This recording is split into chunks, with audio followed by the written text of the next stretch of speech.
So, Roblox games. There's plenty of fun and inventively great games that really push the limits of what Roblox can do, as well as a lot of slop and generally bad games. Some good, some bad, and some are interesting, to put it nicely. But that's not what I'm talking about today. Today, I'm talking about a fairly new Roblox game that has blown up and topped the charts, rising to incredible fame and becoming one of the biggest Roblox games to date. This is none other than 99 Nights in the Forest. Some say it's overrated, some say it's mid, and others say it's very good. Let's get into this. 99 Nights in the Forest is currently the game with the most players and doing quite well so far.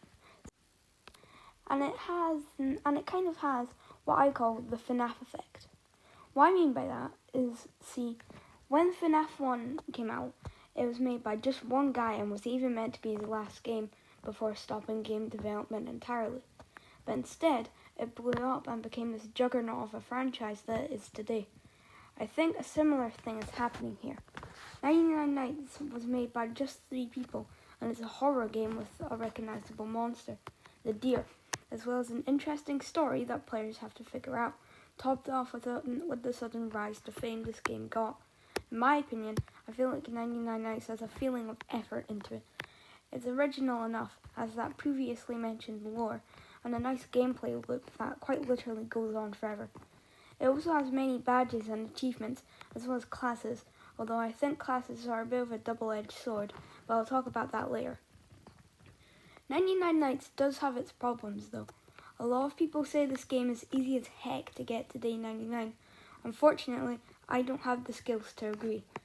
I play on mobile, so I don't know if that makes it trickier. I do use mobile shift lock, and I've gone to day 95, but still. Another issue is that this game somehow got into the Innovation Awards for Best Horror Game on Roblox, despite being one of the worst attempts at being a scary horror game I've ever seen. In fact, I don't think there's been a single moment that I've been scared in 99 Nights, other than the times when I'm about to starve or something. But never am I scared when the game tries to be genuinely scary. Either way, the game is more of a survival game anyway. Now, on to classes. The good of classes is that they offer a new and easier way to play the game if you get a good enough class. However, there is a lot of problems with classes. First of all, no matter what you think, there's no doubt that these things are ungodly overpriced. I would be more forgiving if it weren't for the fact that the game barely gives you a chance to get diamonds easily. And when it does give you diamonds, it will go out of its way to give you the bare minimum. The best way to go get diamonds is update parties, and it feels intentional in that way. Update parties are hyped up, get a big fat timer in the lobby, and, they're usually wrong, time on the thumbnail.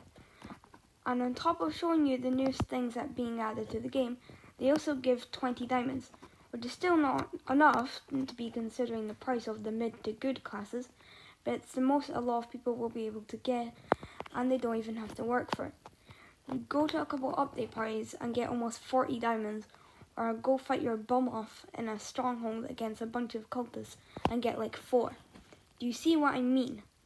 And of course, you can spend Robux at also unfair prices to get diamonds.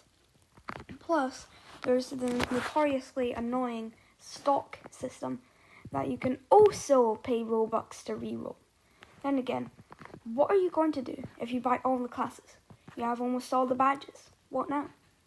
To sum up what I think about this game, it could go one of two fates for it. Either one, it becomes much bigger and becomes a bit of a FNAF with official merch and such. Or 2, it dies and people start to not care. Either is completely possible.